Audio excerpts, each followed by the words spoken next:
자, 그렇다면 개장 후 30분이 지난 지금 미증시 어떤 흐름 가져가고 있을까요? 3대 지수 바로 체크해보도록 하겠습니다. 자, 먼저 다우지수입니다. 현재 다우지수 강보합권에서 움직이고 있습니다. 44,730선 지나가고 있고요. 이어서 나스닥도 체크해보도록 하겠습니다. 네, 현재 나스닥도 함께 상승을 펴내고 있습니다. 21,097선 지나가고 있습니다. 마지막으로 S&P 500입니다. 네, S&P 500도 함께 상승하고 있습니다. 0.16% 오르면서 6,374선의 움직임 가져가고 있습니다. 네, 이렇게 오늘 함께 상승하고 있는 미증시, 미국 현지에서는 어떻게 보고 있을까요? 미국 증시 전문 유튜버 유선남님 연결해 들어보겠습니다. 유선남님 안녕하세요. 네, 오늘 장 어떻게 보고 계실까요? 네, 일단 오늘 같은 경우는 전반적으로 경제 지표들이 엇갈린 신호가 나오면서 전반적으로 보합권에서 움직이고 있습니다. 그런 가운데 안에서 기업이 실적에 따라서 움직이는 모습들이 좀 더 두드러지고 있는 상황이고요. 아무래도 다음 주에 있을 FOMC를 기다리면서 전반적으로 관망세에 이르는 모습이 보여지고 있습니다. 네, 관망세를 보이고 있는 미증시입니다. 오늘 꼭 짚어봐야 할 주요 뉴스와 이슈도 부탁드립니다.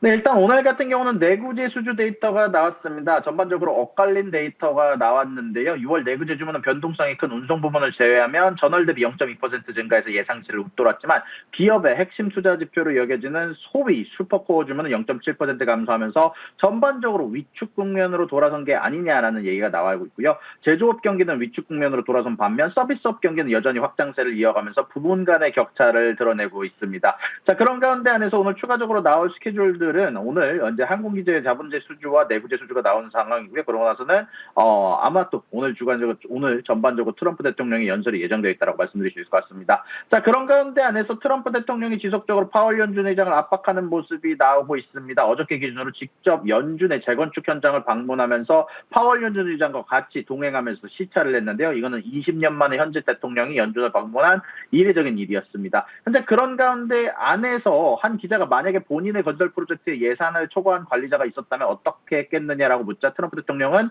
해고했을 겁니다라고 답했지만 동시에 자신은 파월 연준 의장을 해고하지는 않을 것. 파월 연준 의장의 임기가 곧 끝나는데 나는 그가 옳은 일을 할 것이라고 생각한다. 그리고 그 옳은 일은 금리 인하라고 생각한다라고 얘기를 하면서 사실 둘 사이에 긴장감은 없었다라고 트럼프 대통령이 이야기를 하긴 했지만 사실 지속적으로 파월 의장에 대한 압박을 여러 방향성에서 압박을 하는 모습들이 나왔습니다. 아무래도 다음 주에 있을 FOMC에서 금리 인하를 하라라는 압박이 나오고는 있지만 전반적으로 애널리스트들의 반응들은 여기에 대해서 파월 연준 의장이 금리 인하를 하지 않을 것, 금리 동결을 진행할 것으로 예상이 된다라는 반응들이 가장 많이 나오고 있고요.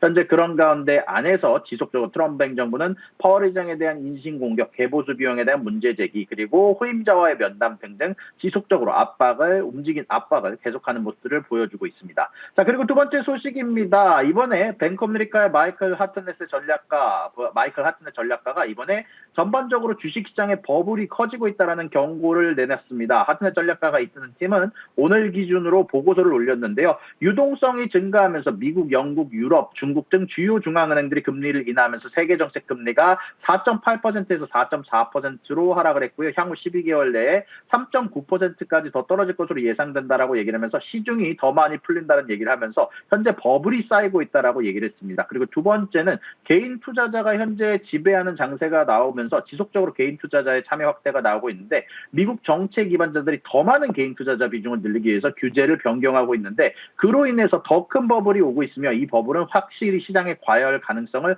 보여주고 있다라고 얘기를 하면서 전반적으로 이번 경제 상태에 대해서 조금 걱정스러운 반응을 보여주고 있습니다. 한편 JP모건과 UBS 역시 무역 리스크에 대한 시장의 안일함을 경고하면서 여기에 대한 경고를 나누고 있고요. 다만 모든 이들은 그런 것은 아닌 게 모건 스탠리 같은 경우는 여전히 긍정적인 실적 모멘텀을 이유로 강세장을 유지해야 된다라고 주장하면서 전반적으로 엇갈리는 의견들이 애널리스트들 사이에서 나오고 있다라고 말씀드릴 수 있을 것 같습니다. 그럼에도 불구하고 모든 이들이 동의하는 것은 현재 장세가 개인들이 주도하는 장세, 현재 리테일 트레이더들이 주도하는 장세라는 부분에서는 모든 애널리스트들이 동의를 하고 있는 부분들이 보였고요. 그로 인해서 시장이 떨어지지 않고 있다라고 경고하고 있다라고 말씀드릴 수 있을 것 같습니다. 자, 그리고 마지막 소식입니다.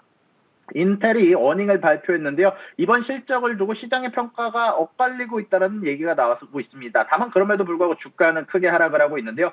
매출이 시장의 예상치를 크게 웃돌았지만 대규모 일회성 비용이 발생하면서 수익성은 기대를 크게 밑도는 혼재된 성적표를 받았습니다. 인텔이 발표한 2분기 매출은 129억 달러로 시장의 컨센서스를 8.6%나 상회를 했는데요. 주력 사업인 클라이언트 컴퓨팅 그룹과 데이터 센터 및 AI 부문 모두 예상을 웃도는 매출을 기록을 했습니다. 하지만 수익성이 크게 악화가 됐는데요.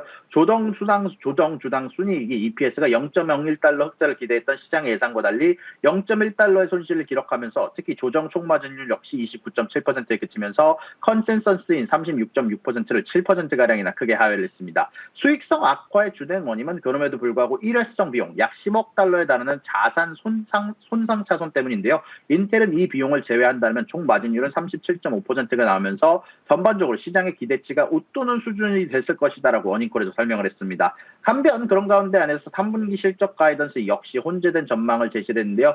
매출은 중간가 기준 131억 달러로 시장 예상치를 상회를 했지만 주당 순이익이 0.04달러 흑자를 기대한 시장과 달리 0달러 즉 손익 분기점 수준에 머물 것으로 예상하게 되면서 이런 부분들에 대해서 시장의 반응이 엇갈렸다라고 할 수 있을 것 같습니다. 그런 가운데 안에서 어닝콜에서 이번에 대대적인 구조조정을 계획을 발표를 했는데요. 아마 이 부분이 현재 시장에 하방 압력을 넣는 게 아닌가 애널리스트들의 분석이 있었고요. 주요 내용은 일단 대규모 인력 감축입니다. 연말까지 전체 직원 수를 현재보다 15%가량 줄인 7만 5천 명 수준으로 감축할 것이다라고 얘기를 했고요. 투자 속도 또한 독일과 폴란드에 계획했던 신규 공장 프로젝트를 중단하고 막대한 자금이 투자되는 오하이오 반도체 공장 건설도 시장 수에 맞춰 속도를 늦추기로 했다라고 발표를 했고요. 그리고 마지막으로는 파운드리 전략을 수정하면서 과거의 무분별한 선행 투자에서 벗어나 이제는 고객사의 확고한 주문 약정에 기반한 생산 능력을 확대하겠다라고 어닝콜에서 발표를 했습니다. 결론적으로 인텔은 매출면에서 견조한 흐름을 보였으나 수익성 회복을 위해서 새로운 CEO 주도 하에서 강도 높은 구조조정을 발표하면서 주가가 하락하고 있다라고 말씀드릴 수 있을 것 같습니다. 여기까지 미국에서 경제 유튜버 유산함이었습니다.